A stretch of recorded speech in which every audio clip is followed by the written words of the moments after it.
दोस्तों नमस्कार, quick study में आपका स्वागत है। मैं सीपी यादव आपको आज सिंधु घाटी सभ्यता के बारे में बताऊंगा। तो आइए चलते हैं। सिंधु घाटी सभ्यता पढ़ने से पहले मैं आपसे ये कहूं कि सिंधु घाटी सभ्यता को आज हम किताबों से नहीं पढ़ेंगे।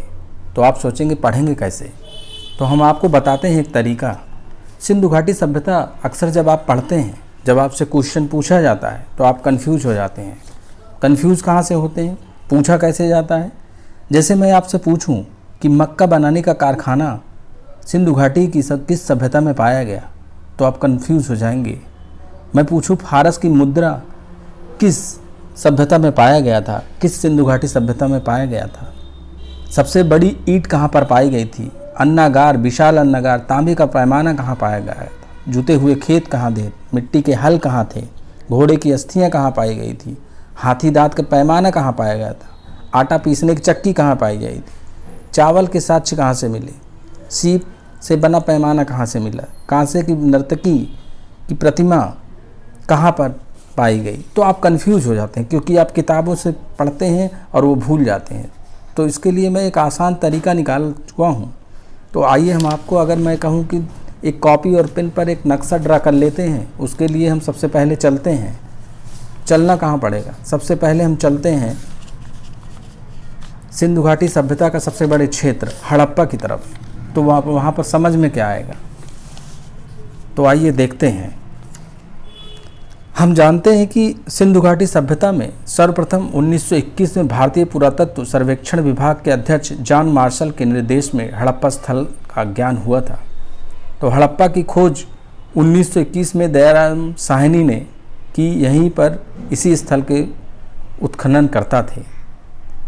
सिंधु घाटी सभ्यता का पूरा क्षेत्र त्रिभुजाकार है। इसका जो क्षेत्रफल है 12,19,600 वर्ग किलोमीटर, लगभग 33 लाख वर्ग किलोमीटर हम इसको कह सकते हैं, 13 लाख वर्ग किलोमीटर हम कह सकते हैं राउंड फिगर में। R37 कब्रें पाई गई थी। तो इन सब में जो कन्फ्यूज़न क्रिएट होता है, आइए मैं आपको इस मैप के माध्यम से ड्रॉ करता हूँ। आपको 100% ये बात समझ में आएगी कि आखिर मैं आपको बताना क्या चाहता हूँ। जैसा कि हम जानते हैं सिंधु घाटी सभ्यता में सबसे बड़ा जो नाम आता है वो नगर नियोजन योजना, जिसको कि स्मार्ट सिटियों में भी फॉलो किया जाता है। PCS के क्वेश्चनों में उसका टच मिलेगा आपको कि नगर नियोजन योजना किस प्रकार से सिंधु घाटी सभ्यता और आज की स्मार्ट सिटियों से समरूपता पाई जाती है, या एक सिंधु घाटी सभ्यता की क्या नकल की जाती है। तो आइए हम सबसे पहले आपको सिंधु घाटी सभ्यता की समय सारणी बताते हैं। तो 2500 BC से 1500 BC से लगभग बीच का जो काल है, उसके बीच में सिंधु घाटी सभ्यता का विकास माना जाता है। तो चलिए दोस्तों, हम आपको ले चलते हैं खैर हड़प्पा की तरफ।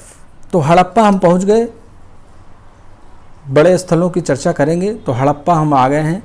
अब ये देखिए, हड़प्पा में सबसे पहले दिशाओं का ज्ञान होना चाहिए आपको। इस बात का ध्यान रखिए कि दिशाओं का ज्ञान बहुत महत्वपूर्ण है।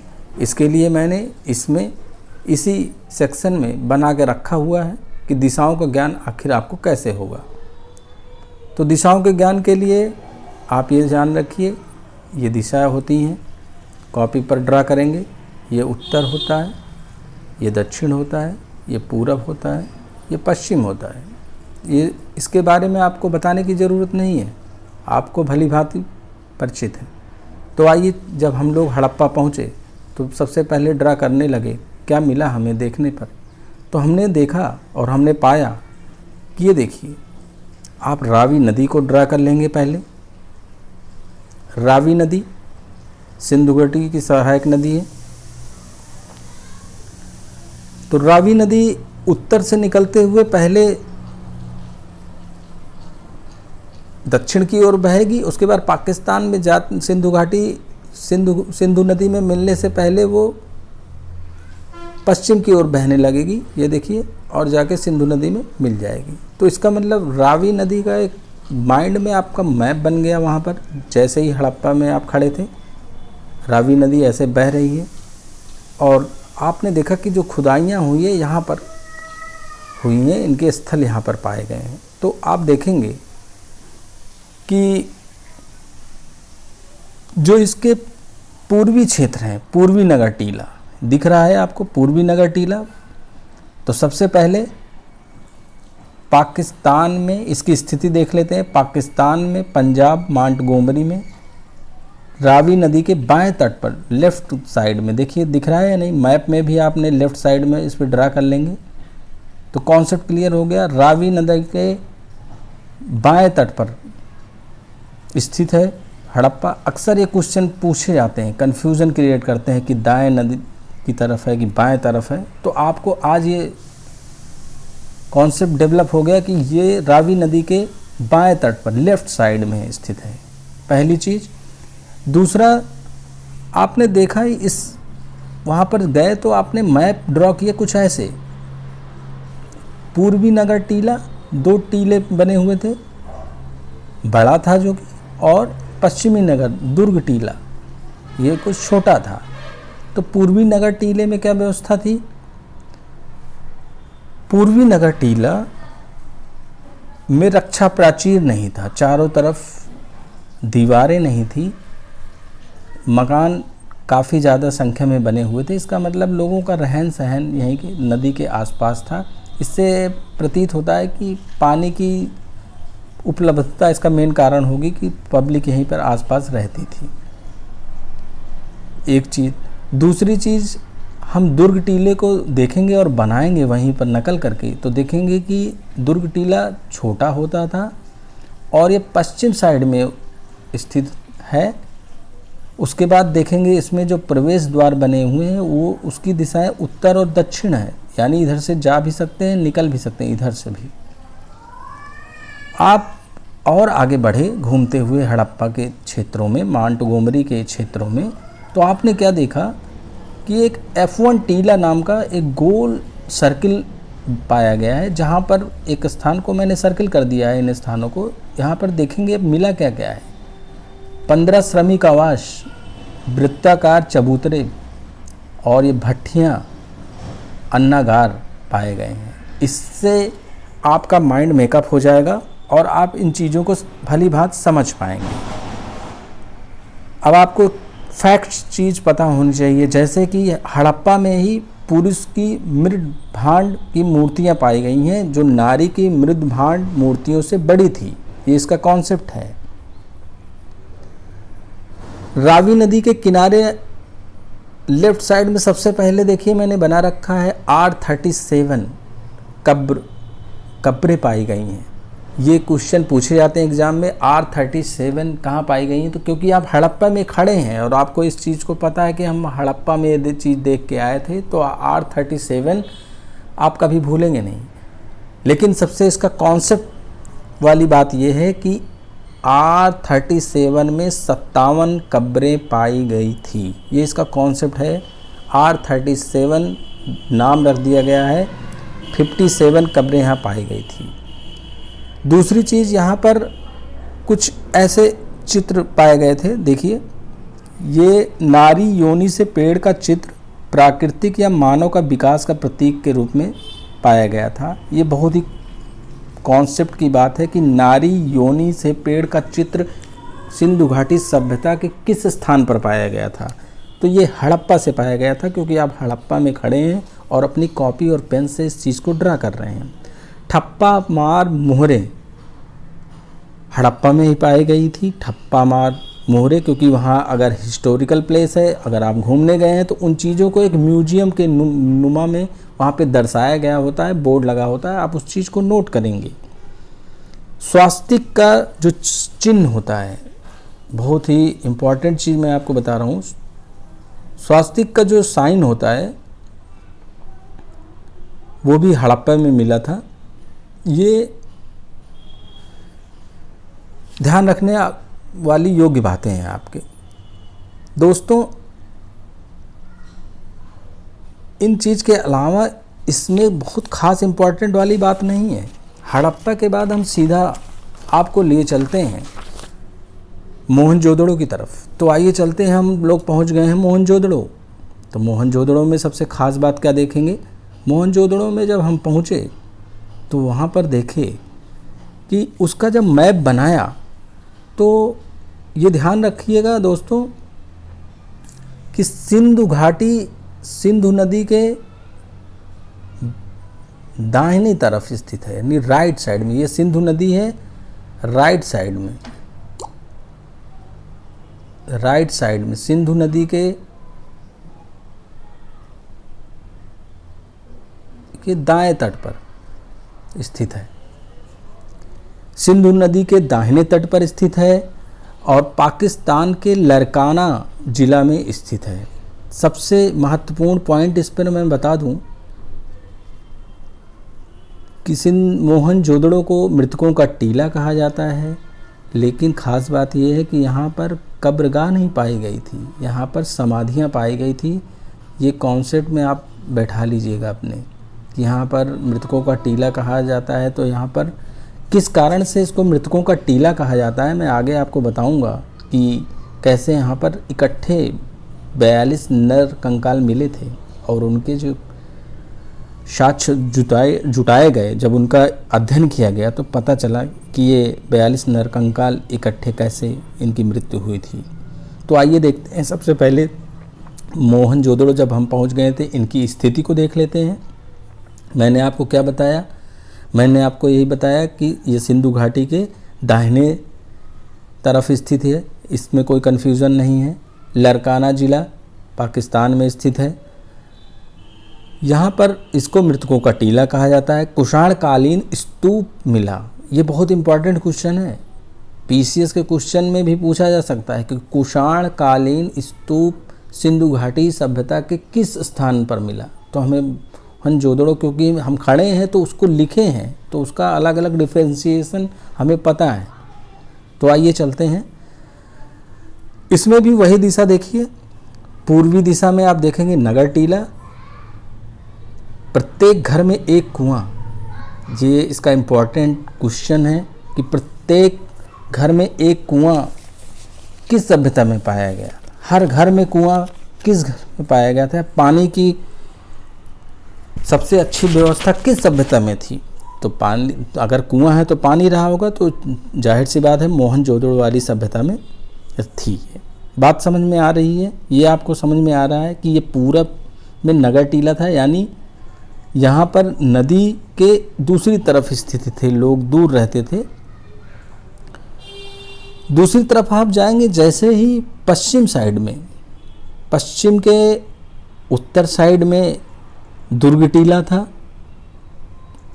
और पश्चिम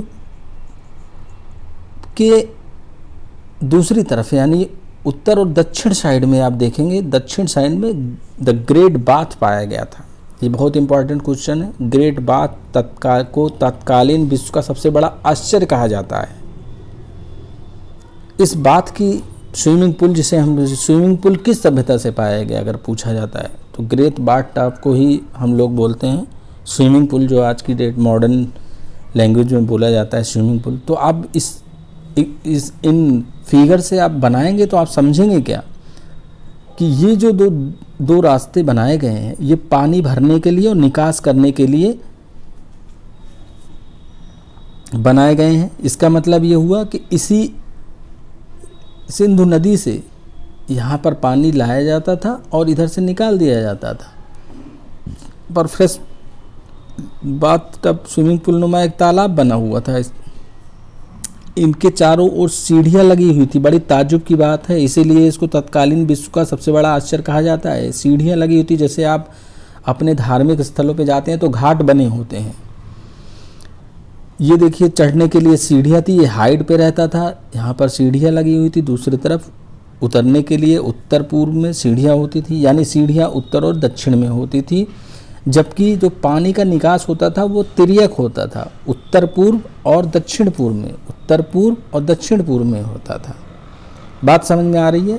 आप इसके उत्तर में जैसे जाएंगे, नदी के थोड़ा सा नज़दीक जाएंगे तो आप पाएंगे कि जो दुर्ग टीला है वो छोटा है, नगर टीले से छोटा है, और यहाँ पर सबसे बड़ा बृहद अन्नागार पाया गया। ये इसका कॉन्सेप्ट है, ये आप ध्यान रखिएगा। सबसे बड़ा बृहद अन्नागार मोहनजोदड़ो में सबसे बड़ा अन्नागार जहाँ पर अन्नों का संचय किया जाता था और पब्लिक को बांटा जाता था। टैक्स के रूप में लोग या तो जमा करते थे वहाँ पर। तो सबसे बृहद अन्नागार कहाँ पाया जाता है? मोहनजोदड़ो में पाया जाता है।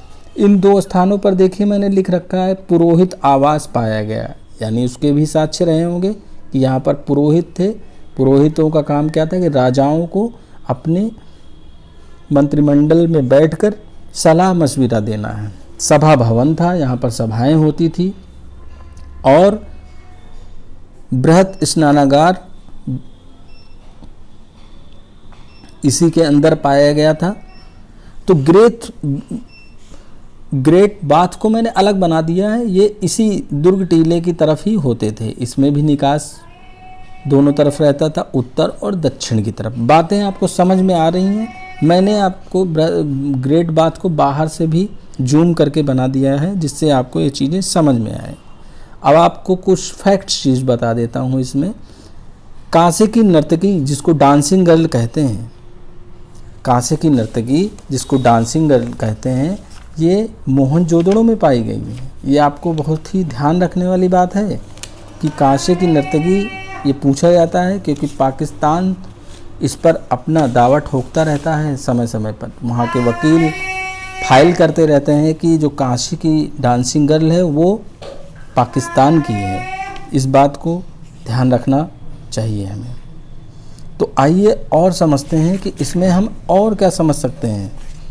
तो जैसे जैसे हम आगे बढ़ेंगे ये देखेंगे कि मोहनजोदड़ो में क्या खास बात थी। मोहनजोदड़ो में क्या खास बात थी जो कुछ चीज़ों में उस हड़प्पा से भिन्न थी। उसको हमें पढ़ना नहीं है, हमें उसको बना रखना है। तो कुछ बड़े मकान भी मिले हैं जिसमें लगभग 30 कमरे थे। 2 मंजिले भवनों का भी निर्माण हुआ था। मोहनजोदड़ो में 2 भवनों का निर्माण, दरवाजे सड़क की ओर ना खुलकर पीछे की तरफ खुलते थे। ये इसकी सबसे बड़ी विशेषता थी। मोहनजोदड़ो और हड़प्पा दोनों में अन्नागार मिले हैं, लेकिन अगर बृहद अन्नागार की बात करेंगे हम तो वो मोहनजोदड़ो में मिले हैं। डांसिंग गर्ल के बारे में जो मैं अभी थोड़ी देर पहले आपको बताया था कि ये मूर्ति अभी भी आप नेट पर सर्च करेंगे तो आपको दिख जाएगी और ये दिल्ली के म्यूजियम में रखी है। इसके लिए पाकिस्तान ने मुकदमा कर रखा है वहाँ की कोर्ट पर और इस पर दावा ठोकता रहता है। तो ये बात आपको समझ में आ रही है। ज़्यादा समझने की ज़रूरत नहीं है, मैप के माध्यम से जब आप समझ जाएंगे तो आप। तो मोहनजोदड़ो को एक क्वेश्चन हमेशा आता है, मृतकों का टीला क्यों कहते हैं जबकि यहाँ कोई कब्रगाह के साक्ष्य नहीं मिले हैं। तो मैं आपको ये बताना चाहता हूँ कि यहाँ पर एक 42 नर कंकाल मिले थे इकट्ठे। नदी के तट पर 42 नर कंकाल इस साइड में इकट्ठा मिले थे। उससे क्या हुआ, कुछ इतिहासकारों ने इसे बताया था कि आर्यों के आक्रमण से इनकी मृत्यु हुई, लड़ाइयाँ हुई अचानक, तो ये एक इकट्ठे करके डाल दिए गए थे। परंतु यूआर कैनेडी ने शोध करने के उपरांत यह पाया कि 42 नरकंकाल में से केवल 6 ऐसे हैं जो चोट या घाव से मरे हैं, परंतु 36 नरकंकाल मलेरिया के कारण मरे हैं। तो आपको एक फैक्ट मैं बता दूं कि पीसीएस हो या आईएएस हो, ये क्वेश्चन इस टाइप के पूछे जाते हैं जो बिहेवियरल होते हैं। आपको पढ़ने में बड़ा अच्छा लगेगा लेकिन जानकारी के अभाव में वो बता नहीं सकते। जैसे कि सिंधु घाटी सभ्यता में हम आपसे पूछ रहे हैं कि सिंधु घाटी सभ्यता में ऐसी कौन सा स्थान है, ऐसा कौन सी जगह है जहाँ पर मलेरिया के कारण वहाँ पर लोगों की मृत्यु हुई थी। तो क्वेश्चन एकदम स्वाभाविक सा समझ में आने वाला लग रहा है, लेकिन जब आपको जानकारी नहीं रहेगी तो आप बता नहीं पाएंगे। तो आप ध्यान रखिएगा, मोहनजोदड़ो में मलेरिया के कारण जो मृत्यु हुई थी वो मोहनजोदड़ो में हुई थी। वही बात मैं आपको बताना चाह रहा था। जैसे कुषाणकालीन स्तूप मिला था, मोहनजोदड़ो में मिला था। शतरंज के साक्ष्य यहीं पर मिले थे, शतरंज के साक्ष्य यहीं पर मिले थे। कपास के साक्ष्य मोहनजोदड़ो में मिले थे। इसका मतलब ये हुआ कि इन्हें कॉटन का ज्ञान था, यानी कॉटन के कपड़ों का विकास भी इनको पता था। तो कॉटन के कपड़ों का विकास अगर सिंधु घाटी सभ्यता से पूछा जाए कि कॉटन के कपड़ों का विकास किस में पाया जाता है, तो वो होता है मोहनजोदड़ो में। तो आइए दोस्तों चलते हैं हम लोग। अब हम चलेंगे किस पेज पर चलते हैं, हम अब अगली स्थान पर चढ़ेंगे, चौहंदड़ो। अब इस मैप को आप ध्यान रखिए कि यहाँ पर आपको सारी चीज़ें, मोहनजोदड़ो है, चौहंदड़ो है, इसका मतलब ये हुआ कि ये उधर ही स्थित है। ये सारे स्थल आप दिमाग में बना लीजिए, मोहनजोदड़ो, चौहंदड़ो, हड़प्पा, ये सिंधु नदी के आसपास के क्षेत्र हैं। कालीबंगा का नाम लेंगे तो राजस्थान में आप पहुंच जाएंगे, लोथल का नाम लेंगे तो गुजरात में पहुंच जाओगे, धौलावीरा, सुरकोटदा, ये सब आपको यहाँ पहुंचा देंगे। स्थान का नाम लेते ही आपको उस स्थान पर पहुंच जाना है। जैसे मैं बोलूँ राखी गढ़ी, तो हरियाणा का एक क्षेत्र कुणाल है, हरियाणा के हिसार में एक जगह है, कुणाल भी इसी क्षेत्र में आता है। मिंतांचल एक जगह है, वो भी हरियाणा के भिवानी जिले में आता है। भगवानपुरा अगर नाम ले, मगवानपुरा अगर नाम लूँ तो हरियाणा के कुरुक्षेत्र में आता है। एक क्षेत्र नैसेरो है, पाकिस्तान के बलूचिस्तान में पाया जाता है। स्त्रियों की मांग में सिंदूर के साक्ष्य मिले हैं।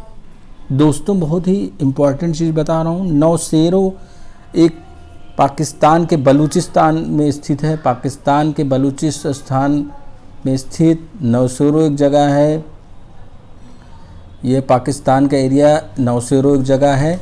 वहाँ पर स्त्रियों की मांग में सिंदूर के साक्ष्य मिले हैं। इसको आप मेरी भाषाओं को कलम और कॉपी से नोट कर लीजिए कि नौशेरो एक ऐसी जगह है पाकिस्तान के बलूचिस्तान में जहाँ पर स्त्रियों की मांग में सिंदूर के साक्ष्य मिले हैं। बलूचिस्तान जो हमारी राजनीतिक पृष्ठभूमि पाकिस्तान पर दबाव बनाने के लिए आजकल चर्चा में रहता है, बलूचिस्तान, बलूच लोग इंडिया को मानते हैं, इंडिया को सपोर्ट करते हैं। जैसे बांग्लादेश हुआ था इंडिया को सपोर्ट करके, वैसे बलूचिस्तान चाहता है कि पीएम मोदी उनको सपोर्ट करें और बलूचिस्तान को एक अलग दर्जा दिलाएं देश का, क्योंकि बलूचियों का पाकिस्तान की सरकार बहुत ही शोषण करती है। तो नौशेरो एक ऐसी जगह है जो बलूचिस्तान में है, जो चर्चा में रहता है, इसलिए हमको याद रहेगा कि वहाँ की स्त्रियों की मांग में सिंदूर के साक्ष्य मिले थे। तो आइए दोस्तों, इससे आपको समझ में आना चालू हो जाएगा। तो हम अब आपको ले चलते हैं चौहंदड़ो। तो ये भी जैसा कि नाम से, मैप से ही आपको बता दिया कि मैं चौहंदड़ो भी कहाँ पर स्थित है, पाकिस्तान में स्थित है। ये मेन स्थल है जिससे आपको समझ में आएगा। चौहंदड़ो भी सिंधु नदी के बाएं तट पर स्थित, सिंधु नदी अगर आप ऐसे बना लेंगे तो बाएं तट पर स्थित है, इसका मतलब कहीं पर और क्षेत्र है ये। इसका मैप बना लीजिए आप।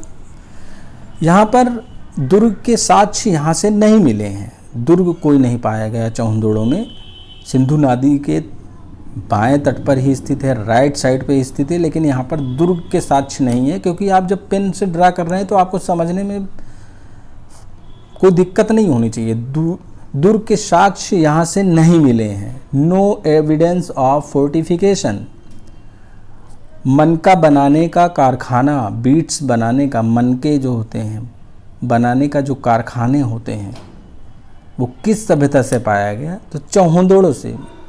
आप ध्यान रखिएगा, मैंने मनका की, बाट माप की, लिपस्टिक की, कंघी की, तांबे के दर्पण की, इन चीज़ों की मैंने मोहनजोदड़ो, हड़प्पा में कहीं पर जब हमने कॉपी और पेंसिल से जब चित्रों को बना रहे थे तो कहीं पर नहीं आया। ये बातें आ कहाँ रही हैं? चौहंदड़ो में। तो आइए चौहंदड़ो चलते हैं। तो चौहंदड़ो का ये फिगर है, चौहंदड़ो का फिगर आप हूबहू आप बना लीजिए इन चीज़ों को और अपनी चीज़ों में नोट करते रहिए। तो आइए चौहंदड़ो में हम चलते हैं, चौहंदड़ो के बारे में समझते हैं। No evidence of fortification. मनका बनाने का कारखाना, मनका बनाने का कारखाना समझ में आ रहा है। मनका बनाने का कारखाना। बाट माप प्राप्त हुए हैं, घनाकार, घनाकार बाट माप, ऐसे तौल, इसका मतलब वहाँ पे चीज़ों को तौला जाता था, लोग इस चीज़ से वाकिफ़ थे, तौल से। समझ में आ रही चीज़ें। उसके बाद यहाँ पर चौहंदड़ों में, सिंधु घाटी सभ्यता में चौहंदड़ों का ऐसा स्थान है जहाँ पर लिपस्टिक की, देखिए देखने में बड़ा सा अच्छा लगता है, कोई चीज़ लिखी हुई अगर आती है तो बड़ा सुनने में अजीब सा लगता है, बड़ा अच्छा सा फील होता है, व्यवहारिक लगता है बहुत। लिपस्टिक की बात करते हैं तो हम लोग को मॉडर्न युग केवल समझ में आता है कि मॉडर्न में ही लिपस्टिक चलती है, लेकिन ऐसा नहीं है। अगर लिपस्टिक की कोई बात कर दे तो आपको लगेगा कि सिंधु घाटी सभ्यता में 4500 साल पहले भी क्या लिपस्टिक औरतें लगाती थीं, स्त्रियां लगाती थीं। तो आपको इस बात, क्वेश्चन तो अच्छा लग रहा है देखने में, लेकिन आपको पता नहीं होगा तो आप इस चीज़ को कर नहीं पाएंगे। तो लिपस्टिक, कंघी, तांबे का दर्पण के साक्ष्य चौहंदड़ से मिला है। बात समझ में आ रही है। कुत्ते द्वारा बिल्ली को दौड़ाने के साक्ष्य मिले हैं। इसका मतलब क्या हुआ, ये एक ईंट पाई गई थी, उस पर बिल्ली फुटप्रिंट पाए गए थे कुत्ते के, और बिल्ली के दौड़ने के साथ उनके जो पंजे थे, पंजों के निशान से अनुमान लगाया गया था कि उस समय कुत्ते और बिल्ली यहाँ पर उपस्थित थे। आइए चलते हैं हम लोग लोथल। अब हम लोथल की बात करेंगे तो आपको एक मैप के माध्यम से बता दूं लोथल है कहाँ। लोथल है गुजरात में। अब हम सीधा इंडिया आ गए हैं लोथल पढ़ने।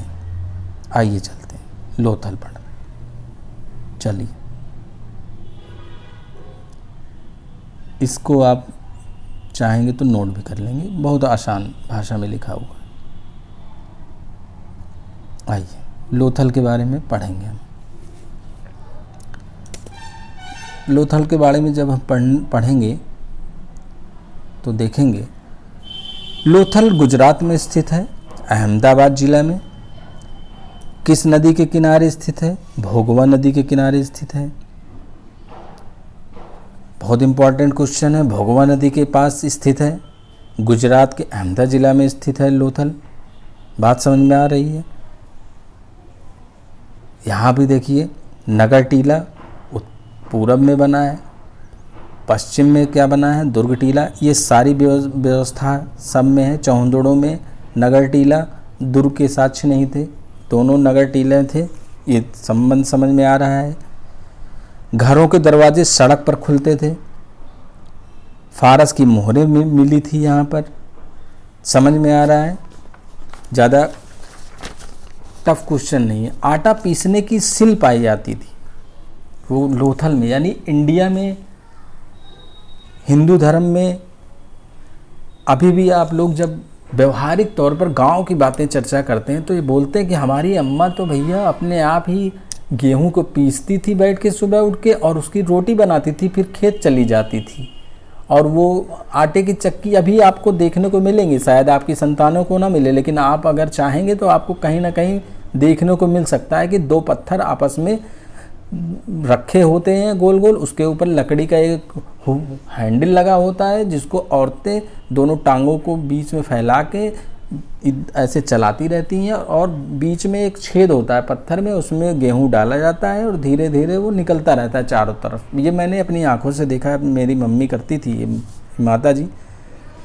तो आटा पीसने की जो सिल है वो गुजरात में यानी इंडिया में आ गया। यानी अगर आपको कॉन्सेप्ट डेवलप ये करना है कि भाई आटा पीसने की जो सिल पाई गई थी वो कंफ्यूज नहीं करेगा, क्योंकि यार पाकिस्तान में मोहनजोदड़ो हड़प्पा में चला गया था तो आटा पीसने जैसी कोई बात नहीं आई थी वहाँ। तो भैया औरतों के सिंदूर की बात आई थी, कंघी की बात आई थी, लिपस्टिक की बात आई थी, अन्नागार की बात आई थी, बृहत बाथ टब की बात आई थी, पुरोहित आवास की बात आई थी, सभागार की बात आई थी, ये सब नर्तकी की बात आई थी। लेकिन ऐसा यहाँ पर नहीं है, तो ये कॉन्सेप्ट आपको कंफ्यूज नहीं करेगा, ये नो डाउट ये कंफ्यूज नहीं करने वाला है आपको। चालाक लोमड़ी एवं प्यासे कौवे का अंकन, ये बहुत ही इंपॉर्टेंट क्वेश्चन मैं आपको बता रहा हूँ।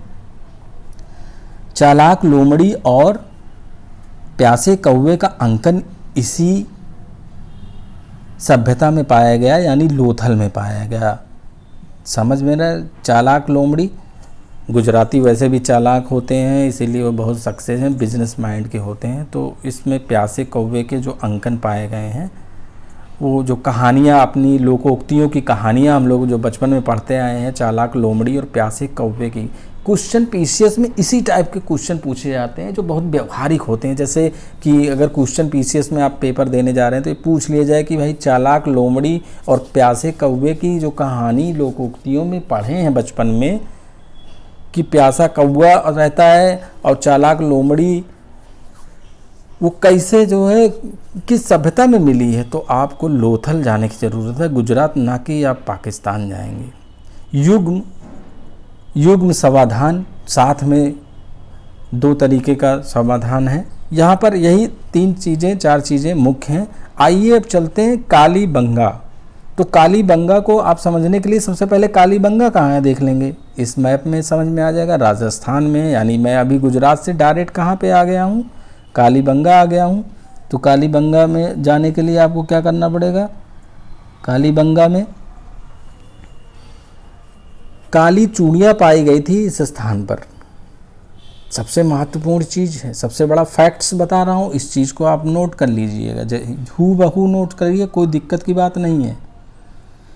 राजस्थान की गंगानगर हनुमानगढ़ में पड़ता है, वहीं पर कालीबंगा स्थान निर्धारित है सिंधु घाटी सभ्यता का। राजस्थान का में श्री गंगानगर हनुमानगढ़ में पड़ता है। सरस्वती नदी घाटी पर स्थित है, बहुत इंपॉर्टेंट क्वेश्चन है। गंगा यमुना सरस्वती का नाम लेते हैं हम लोग, सरस्वती प्रायः विलुप्त पाई जाती हैं, लेकिन यहाँ पर देखेंगे कि कालीबंगा राजस्थान की सरस्वती नदी घाटी पर स्थित पाई जाती है। यहाँ पर भी आप जब आएंगे तो देखेंगे सिंधु घाटी सभ्यता के लोग, देखिए एक ही जैसा विकास हुआ है। पूरब की ओर नगर टीला है और दुर्ग टीला पाए गए हैं। दोनों टीले फेंसिंग रक्षा प्राचीर से युक्त थे, फेंसिंग लगी हुई थी, चारों ओर फेंसिंग लगाई गई थी, जालीनुमा रक्षा के लिए लगाई गई थी। तो अब आपको एक कॉन्सेप्ट मिल गया आज कि पीसीएस क्वेश्चन में आपसे पूछ लिया जाए कि भैया ये बताइए कि ऐसा कौन सी सिंधु घाटी की सभ्यता है कि दोनों नगर टीला और दुर्ग टीला दोनों पर रक्षा प्राचीर या शोभा यात्रा या फेंसिंग की व्यवस्था थी। तो भैया कंफ्यूज होने की कोई बात नहीं है, आप 3 जगह से घूम के आ रहे हो, चौथी जगह पहुँचे हो। मोहनजोदड़ो में नहीं थी व्यवस्था, हड़प्पा में नहीं थी ये व्यवस्था, चौंदड़ों में नहीं थी, नौशेरों में नहीं थी, तो लोथल में भी ये व्यवस्था नहीं देखने को मिली थी। क्योंकि लोथल में आपने पढ़ा था कि लोथल में दोनों दुर्ग और नगर टीला में रक्षा प्राचीर नहीं था, और इंडिया में जैसे राजस्थान में आपने घुसे तो क्योंकि पत्थरों की अपार यहाँ पर पत्थर है, पत्थरों की उपलब्धता के कारण यहाँ पर दुर्ग टीला और नगर टीला दोनों फेंसिंग युक्त थे, रक्षा प्राचीर युक्त थे। सार्वजनिक नालियों का अभाव था, सार्वजनिक नालियाँ नहीं थी यहाँ पर। राजस्थान एक सूखा ग्रस्त प्रदेश है। लकड़ी के पाइप के साक्ष्य मिले नहीं। लकड़ी के पाइप के साक्ष्य सुनने में अजीब सा लगता है, पोल, लकड़ी के पाइप का साक्ष्य, मतलब अगर बांस के पोल का हम बीच के होल को माइंड में मेकअप करें, जब कोई पूछे हमसे यार लकड़ी का पाइप कैसे होता है, लकड़ी के, तो भैया ये मिला था कालीबंगा में, राजस्थान में। वृत्ताकार फर्श के साक्ष्य मिले हैं। वृत्ताकार फर्श आपने इस टाइप के फर्शें देखा होगा कि जब आजकल लोग, पहले 90 के दशक में जो फर्शें लोग बनाते थे, जीरा वाला जब वो करते थे तो उसमें इस टाइप की रंगोली नुमा वो बना देते थे, तो वृत्ताकार ऐसे हो जाता था। खेतों में जुताई के साक्ष्य यहीं पर मिले हैं। अभी तक आप खेत की बात कहीं नहीं कर रहे थे, तो आपको याद रहेगा हमेशा कालीबंगा में जुताई चालू हो गई, क्योंकि यहाँ पर सबसे बड़ा ज़्यादा रेगिस्तान यहाँ पर है। लेकिन आप एकदम जस्ट उल्टा बिहेवियरल लगेगा कि यार सब लोग अपना दिमाग लगाने पड़ेंगे। खेतों के भैया जुताई के साक्ष्य राजस्थान से पक्का नहीं मिलेगा, क्योंकि यहाँ तो खेती वेती होती नहीं, यहाँ तो रेत रही होगी, रेगिस्तान रही होगी। लेकिन ऐसा नहीं है, यही तो फैक्ट है इसका कि यहाँ पर खेतों की जुताई के साक्ष्य मिले थे। चना और सरसों के साक्ष्य मिले थे। कोई दिक्कत नहीं, चना और सरसों अभी भी वहाँ होता है। चना और सरसों के साक्ष्य मिले थे। अग्नि वेदिकाओं के साक्ष्य मिले थे, इसका मतलब हवन कुंड का साक्ष्य मिले थे। खोपड़ी की सल चिकित्सा के साक्ष्य मिले थे। बहुत इंपॉर्टेंट क्वेश्चन है। एक खोपड़ी में 4 से 5 छेद थे जिसमें घाव भरने के वुंड हीलिंग का काम साक्ष्य मिले थे। बहुत इंपॉर्टेंट क्वेश्चन है। महामारी के दौर में सबसे इम्पॉर्टेंट क्वेश्चन है कि खोपड़ी के जो शल्य चिकित्सा के साक्ष्य मिले थे वो राजस्थान के कालीबंगा में मिले थे। खोपड़ी के छेद। बातें समझ में आ रही हैं दोस्तों? आइए हम आपको चलते हैं लेकर धौलावीरा में। धौलावीरा में जब हम पहुंचेंगे तो उसके लिए देखेंगे कि धौलावीरा आखिर है कहाँ। धौलावीरा फिर वही गुजरात में पहुंचेंगे। धौलावीरा गुजरात में स्थित है, कच्छ ज़िले में स्थित है। यहाँ की जो सबसे इम्पॉर्टेंट है, धौलावीरा गुजरात में का सबसे इम्पॉर्टेंट क्षेत्र है। इसके बारे में लोथल से बिल्कुल कंपैरिजन मत करिएगा, एकदम समझ में आएगा। दुर्ग टीले में बोर्ड पर लिखे हुए साक्ष्य मिले हैं। पूरब की ओर यहाँ पर दुर्ग टीला मिला है, पश्चिम की ओर पूर्व की ओर नगर टीला मिला है, पश्चिम की ओर दुर्ग टीला मिला है। यहाँ पर जो सबसे इम्पॉर्टेंट है, 27 जलाशय बीच में डिवाइड है। ये है धौलावीरा में 27 जलाशय, ध्यान रखिएगा, जलाशय बीच में मिले थे। नगर टीला और दुर्ग टीला के बीच में 27 जलाशय मिले। पत्थरों को काट कर जोड़ा गया रॉक कट आर्ट। जल प्रबंधन के साक्ष्य, वाटर मैनेजमेंट के साक्ष्य मिले हैं, समझ में आ रहा होगा। दुर्ग टीला में बोर्ड पर लिखे साइन बोर्ड के साक्ष्य मिले हैं। जो साइन बोर्ड आज हम पढ़ा रहे हैं आपको लोगों में, नेम प्लेट जिसको बोलते हैं, नेम प्लेट धौलावीरा में मिला है, गुजरात में मिला है। बहुत ही अच्छी चीज़ है। सबसे इम्पॉर्टेंट जो मैं आपको बताने वाला हूँ वो हो सकता है क्वेश्चन में ही पूछा जाए कि स्टेडियम सिंधु घाटी के किस सभ्यता में मिला है। स्टेडियम जो है उत्तरी दिशा में स्टेडियम मिला था, खेल के मैदान, उसमें बैठने की व्यवस्था थी, वो गुजरात के धौलावीरा में मिला है। तो आपने बहुत ही कॉन्सेप्ट डेवलप हो जाएगा कि कैसे पढ़ना है। सुरकोटदा एक जगह है गुजरात में, आइए उसके बारे में पढ़ लेते हैं। नगर टीला और दुर्ग टीला दोनों टीले प्राचीर युग थे।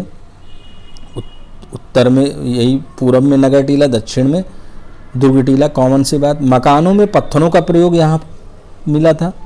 घोड़े की हड्डी के साक्ष्य मिले हैं, इम्पोर्टेंट क्वेश्चन है। कलश समाधान पाया गया, यानी कब्र के ऊपर कलश नुमा एक पत्थर रख दिया गया था।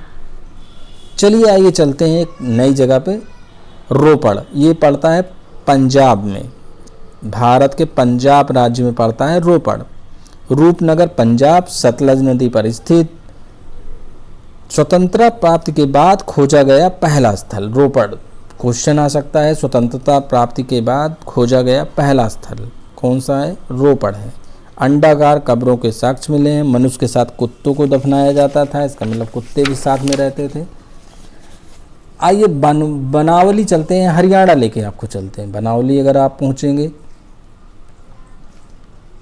बनावली में नारी की मृण मूर्ति केवल यहीं से प्राप्त हुई है। बनावली से मिट्टी का हल मिला हुआ है बनावली से। और अन्य स्थलों में पढ़ लीजिए, मोटा मोटा मैं बता दे रहा हूँ। रंगपुर एक जगह है, गुजरात के काठियावाड़ ज़िले में है। चावल की भूसी के साक्ष्य मिले हैं। ये बहुत ऐसे क्वेश्चन बहुत ही किक करते हैं, ये किक करने वाले क्वेश्चन है। किक कब हो जाए? रंगपुर गुजरात, ये सब कोई लगता है यार ये तो मैंने पढ़ा ही नहीं।